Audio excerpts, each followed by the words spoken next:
तर नमस्कार विद्यार्थी मित्रांनो, स्वागत आहे तुमचं PS धनुर्धारी या यूट्यूब चॅनलवर। अंत अस्ति प्रारंभ, शेवट हीच सुरुवातीची एक नवीन संधी दर्शविते। तर व्हिडिओ सुरू करण्याआधी आपल्याला सुरेश भटांच्या एक कवितेवर प्रकाश टाकायचा आहे, ज्यातून आपल्याला एकदम सखोल असा संदेश मिळतो। विजलो आज जरी मी, हा माझा अंत नाही, पेटेन उद्या नव्याने, हे सामर्थ्य नाशवंत नाही। छाटले जरी पंख माझे, पुन्हा उडेल मी, अडवू शकेल मला अजून अशी भिंत नाही। तर अतिशय सखोल असा मेसेज आपल्याला या कवितेतून मिळतोय। तर चला व्हिडिओला सुरुवात करूया। विद्यार्थी मित्रांनो, आज आपल्याला व्यंजन आणि संयुक्त व्यंजन या दोन घटकांवर अभ्यास करायचा आहे। आपल्याला अभ्यासक्रमाकरिता मराठी वर्णमालेत एकूण 34 व्यंजनांचा आणि 2 संयुक्त व्यंजनांचा अभ्यास करायचा आहे। हे व्यंजने कोणत्या कोणत्या विभागात विभागले गेलेले आहेत? तर स्पर्श व्यंजन, अर्धस्वर, उष्मे, महाप्राण आणि स्वतंत्र वर्ण। तर हे आपण सविस्तर बघूया। एकूण 25 स्पर्श व्यंजन आपल्याला आहेत विद्यार्थी मित्रांनो। तर त्यांची विभागणी या 5 गटांमध्ये केलेली आहे, क, च, ट, त आणि प। तर ते कशा प्रकारे केले हे आपण बघूया। स्पर्श व्यंजन हे कठोर व्यंजन आणि मृदू व्यंजन या 2 विभागात विभागली गेलेली आहे। तर आपण कठोर व्यंजनांमध्ये कोणते कोणते व्यंजने येतात हे बघूया। तर कठोर व्यंजन म्हणजे काय? तर कठोर व्यंजन म्हणजे उच्चार करण्यास कठीण असल्यामुळे त्यांचा या गटामध्ये समावेश झालेला आहे। त्यांचा उच्चार करण्यास आपल्याला कठीण स्वरूप प्राप्त होते, म्हणून त्यांना कठोर व्यंजने असे म्हणतात। तर बघूया कठोर व्यंजन कोणते कोणते आहेत। तर क, च, ट, ट, थ, थ, प, फ, श, श आणि स। तर एकूण 13 कठोर व्यंजने आहेत। तर हे तुम्हाला तुमच्या नोटबुकमध्ये लिहून ठेवायचं आहे। जेव्हाही तुम्ही व्हिडिओ बघायला बसणार आहे तेव्हा तुम्ही नोटबुक घेऊन बसा आणि ज्या गोष्टी आपण शिकतो आहे ते लिहून ठेवत चला, कारण एकदा लिहून ठेवलेली गोष्ट आपण विसरू शकत नाही। त्यानंतर मृदू व्यंजन। आता मृदू व्यंजन म्हणजे काय? तर मृदू व्यंजन म्हणजे की ज्या व्यंजनांचा उच्चार करण्याकरिता सोपा जातो त्यांना त्या सर्व व्यंजनांचा समावेश मृदू व्यंजनामध्ये होते। तर कोणते कोणते व्यंजन आहेत ते? ग, घ, ज, झ, ड, ढ, द, ध, ब आणि भ।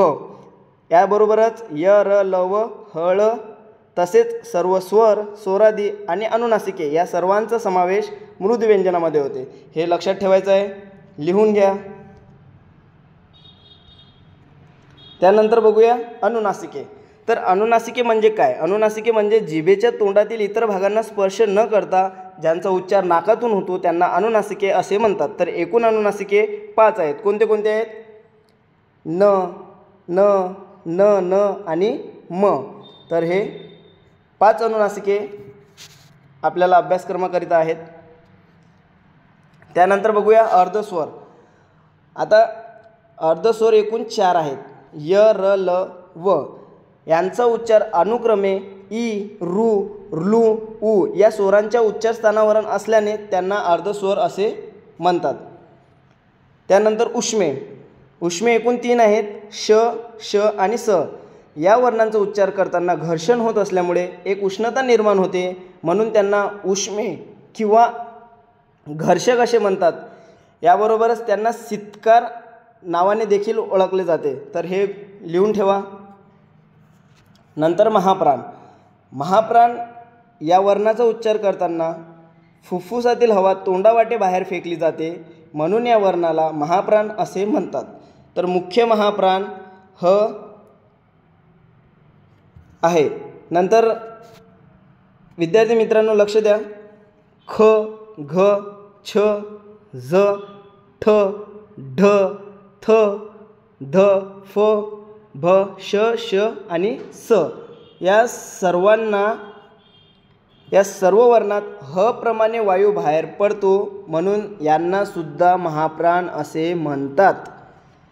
हचा वायू बाहेर पडतो म्हणजे की जर ख या व्यंजनाला इंग्लिशमध्ये लिहायचं म्हटलं तर तो अशा स्वरूपाचा लिहिला जातो, म्हणजे यच हा हचा वायू यामध्ये ॲड होतो, म्हणून त्याला महाप्राण असे म्हणतात। तर हा एकूण या सर्व शब्दांना, सर्व व्यंजनांना महाप्राण असे म्हणतात। तर एकूण महाप्राण किती आहेत? 14। लिहून ठेवा। एकूण महाप्राण जर विचारले तुम्हाला तर 14 आहेत। परंतु या व्यंजनांमध्ये एक अपवाद आहे, तो म्हणजे स. तर स हा शब्द एक अपवाद आहे, ज्याचा उच्चार करताना हचा वायू बाहेर पडत नाही, तरीसुद्धा त्याचा समावेश महाप्राणमध्ये केलेला आहे.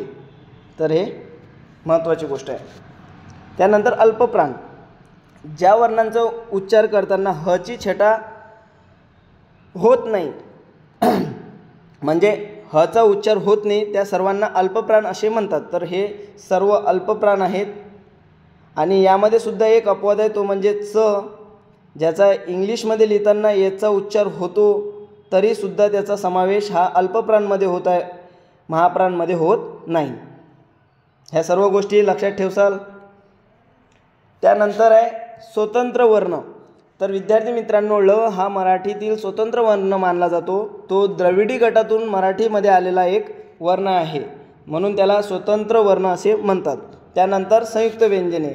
तर मराठी वर्णमालेत जे नवीन व्यंजनांचा समावेश झालेला आहे ते म्हणजे क्ष आणि ज्ञ दोनच व्यंजन आहेत, जे की संयुक्त व्यंजन मानले जातात, क्ष आणि ज्ञ. तर विद्यार्थी मित्रांनो, काल आपण स्वरांवर माहिती बघितली आहे. त्यामध्ये 2 पॉईंट सुटून गेले होते, तर ते मी तुमच्या आज क्लिअर करतो की स्वरांमध्ये सजातीय आणि विजातीय असे 2 प्रकारचे स्वर आहेत.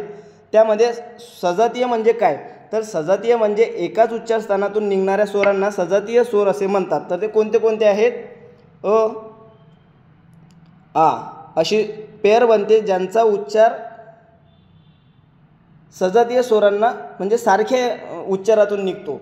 ठीक आहे. तर हे 3 पेअर आहेत त्याच्या, जे की सजातीय स्वर समजले जातात. तर विजातीय स्वर म्हणजे काय? विजातीय स्वर म्हणजे की भिन्न उच्चार स्थानातून निघणाऱ्या स्वरांना विजातीय स्वर म्हणतात. तर विजातीय स्वर कोणते कोणते आहेत? अ, ई, हे सर्व विजातीय स्वरांची जोडी आहे. नंतर महत्त्वाचे काही मुद्दे आहेत ते बघा. 2 सजातीय स्वरांपासून एकच दीर्घ स्वर बनतो. म्हणजे कसं? जर तुम्हाला अ अधिक आ हे 2 स्वर मिळून जर नवीन स्वर तयार होणार, तर तो होणार दीर्घ, म्हणजे आ. हा स्वर कायम राहतो, जो दीर्घ असतो. ठीक आहे. समजलं नसेल तर अजून एक उदाहरण देतो. समजा तुम्हाला विचारलं ई ह्रस्व ई अधिक दीर्घ ई, तर या 2 स्वरां मिळून तयार होणारा स्वर आहे दीर्घ ई, म्हणजे हा स्वर दीर्घ स्वर जो आहे तो कायम राहतो. हा फरक लक्षात घ्या. त्यानंतर 2 विजातीय स्वर एकत्र आल्यास संयुक्त स्वर बनतो. काल आपण बघितलं आहे स्वरांमध्ये की 2 विजातीय स्वर एकत्रित येताना त्याचा संयुक्त स्वर बनतो. तर आपल्या मराठी वर्णमालेत संयुक्त स्वर कोणता आहे?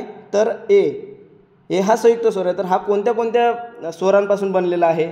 तर अ अधिक ह्रस्व ई किंवा दीर्घ ई, म्हणजे 2 विजातीय स्वर, हे विजातीय स्वर झाले ना, अ आणि ई हे मिळून ए तयार होतो. तर हा फरक लक्षात ठेवा.